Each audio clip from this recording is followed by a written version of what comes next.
Today's vlog, nandito ako sa bahay at yun, nga, wala akong magawa din. After kasi sobrang init talaga sa labas din mo, sikat ang araw, sobrang taas. Hapon na ako maglabas kasi ang paninda ko lang naman is 5 people na charger na tira. Pagka lumago, bibili ako ng mga damit, ganun. Ibibenta ko, ganun. Yun. Nasabi ko nga din naman, I just tell about ah, namimiss ko rin mag-vlog, namimiss ko din yung mga tao sa surroundings ko. At alam ko minsan napakasalaw ko kay Randol Labador. Alam ko na iinis siya sa akin kasi ang akala niya binalikan ko yung ex ko. Akala naman ng ex ko may pagbalikan ako. Eh hindi na ako babalik kasi ano hindi ko na kaya makipagbalikan. Di naman po tayo mayaman, kasi mo lang din po ang kinikita ko. Pero po, masaya po ako kasi nakakapagpasaya po ako ng mga tao. Ang, yung wish ko lang po doon sa ka-boardmate ko, ito po, shout out ko lang kasi kasama ko siya dito. At makikiusap ako sa kanya kung manonood siya ngayon ng TikTok o ano ngayon. Kung may masama ka man sa amin, may sama man ikaw ng loob sa amin, hope na huwag mong damdamin yung mga bagay na yun. Kaya sabi ko sa'yo, kaibigan ako, kami, kung talagang dinamdam mo yung mga nasasabi sa'yo minsan, um, nasa sa'yo naman, nasa tamang edad ka na, or kung huwag ka sana ma-offense, um, ah, alam ko naman na hindi ka naman ganun, hindi mo kailangan gumawa ng isang bagay para gumawa ng hindi sa'yo o gumawa ng mali. Pero hindi ko sinasabi na ginagawa mo yan. Sasabihin ko lang na maraming paraan kung paano kumita ng pera. I hope na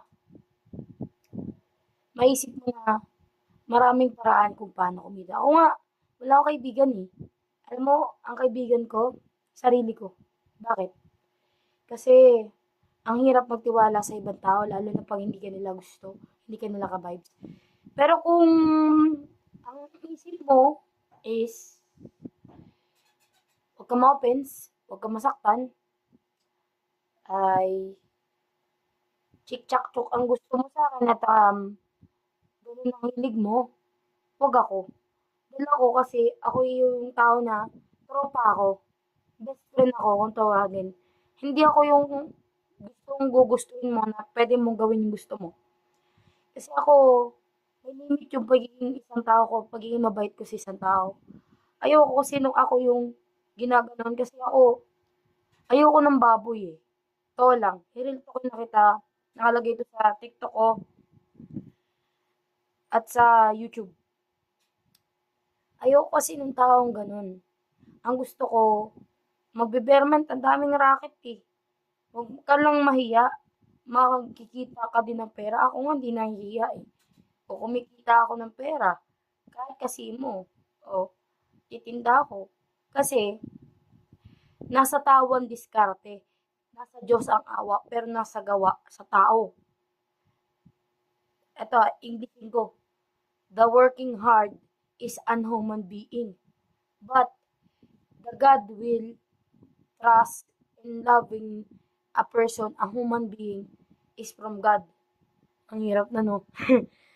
So, masasabi ko sa'yo, may pa-advise ko na sa'yo kung mapanood mo to o naririnig mo man, ah, sana maisip mo na mahirap kitain yung pera, kunin yung mga bagay-bagay at paghirapan ng isang bagay.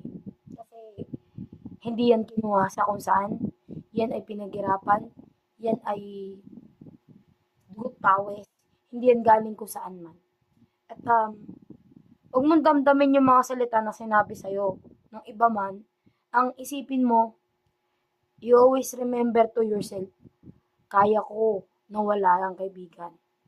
Kaya ko na maghanap buhay na walang kaibigan. Kahit andyan ng jowa ko. Ganon yung mga ganon. Lagi positive thinker. Hindi yung isipin mo na agad na nasasaktan ka dahil na may nasabi sa'yo. Huwag kang magtago. Ako nga oh, nagtatago ba ako kahit inaaway ko na kayo? Hindi ako natatakot kasi alam ko sa sarili ko, kaya ko. Yun yun. Kaya dapat kayanin mo. Oo, wala nga akong trabaho pero naasahan ko lang pagtitinda. Nabubuhay ako. Kasi nga, nasa tao ang gawa. Ang utak ginagamit minsan. Huwag mong gagamitin ng isang dahas kung ayun ang ikakapahamak mo. Ang sarap-sarap maging malaya na nagagawa mo lahat ng gusto mo. Totoo lang. Ang sarap maging malaya. Ang daming work. Kung ayaw mo na may boss ako, wala talaga akong boss. Ako, ang ginagawa ko, pag may pera ako, sarili kong pera, pinapalago ko yun. Sarili kong, diskarte. Pero hindi ako mapera. Kasi ako minsan kasi, kagaya nga, nagbayad ako ng, ko, tapos ipadala pa ako sa family ko. Yun. Masasabi ko, hindi madali yung buhay.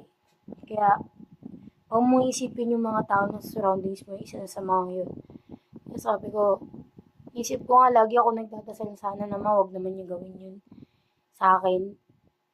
Di bali na lang sa iba kasi talaga ako yung inaapi. Yun na lang. No, kung ang bawa nga ako ganun siya. Yun na lang. So, hindi naman ako para magparinig. Gusto ko lang naman na ipakita sa kanya na yun siya. Right? Kasi alam nyo guys, libangan ko na kasi mag-vlog talaga. Libangan ko ng kausapin ng tao gamit yung social media. Kasi buhay ko na to eh. Libangan ko na yun.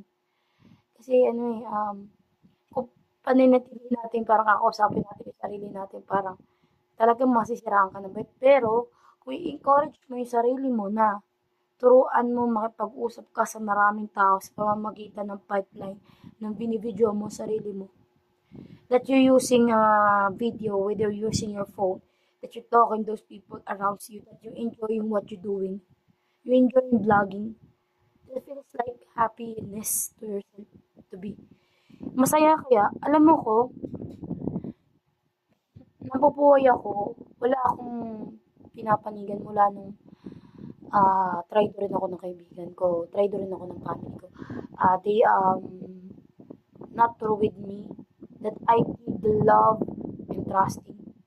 Ang trusting ko, I've been trusting first myself.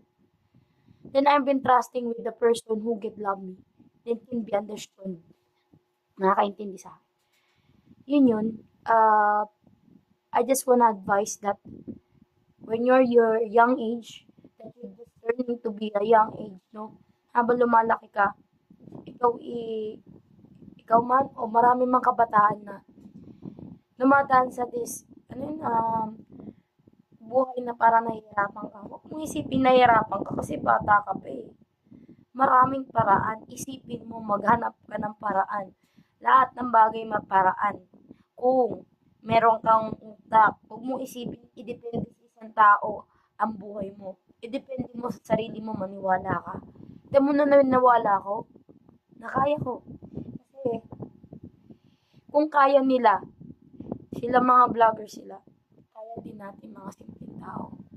We can provide to be who who we are. Yun. At yun. Kaya sabi ko sa'yo, payong kaibigan lang, kung nirespeto mo ako o hindi man, payong ate na rin, sige. May paraan. Maghanap ka ng paraan. Yun lang. Kung ayaw mo na sa akin sa mama, ayun. Kasi ako, ang sarap, oo, talagang masarap talaga masarap talaga mag-isa, oo. Yes, masarap matulog, walang kaibigan, walang tagabal, walang maingay. Pero, sana maisip mo na, promise, karami kong kaibigan na in-advise ko ng ganito, pero ngayon, ang ganda na ng buhay nila. Ay, ako, dapat maganda na buhay ko eh. Bakit ba di nagiging maganda yung buhay ko? Kasi nga, may mga taong walang magawa sa buhay ko, di sira yung pagkatao ko. Istorbohin ako. Ano pa ba? Sapawan ako na para sa akin. Diba? Yan naisip ko. Ganun din yung gawin ko. Diba? Sapawan din yung mga tao. Walang utang na loob. Isa na rin yung kapatid ko dyan. Did I think that I'm not angry with them. Gusto ko lang baguhin yung chicken-minded nila, na fried chicken-minded nila. Yun. Hindi ko naman nami-miss yung mga yun. Eh, gusto ko magbago sila kasi paturning na sila ng adultism. Ganun pa rin yung ugali nila. Paano na lang kaya pagka na naging sobrang, o nga, sobrang yaman na, pero donya ka na. Paano kung donya ka na, ganyan ang attitude mo? Ganyan ang attitude mo sa mga tao mo? Kung ako lang, ang nagbago sa akin ako. Yun lang. Sarili ko ang nagbago sa akin, hindi ibang tao. Sarili ko. Kasi natuto ko sa sarili ko. Hinanap ko ang sarili ko nang ako lang. I find myself with myself. Yun yun. Hindi ko hinanap sa iba yun. Sarili ko ang hinanap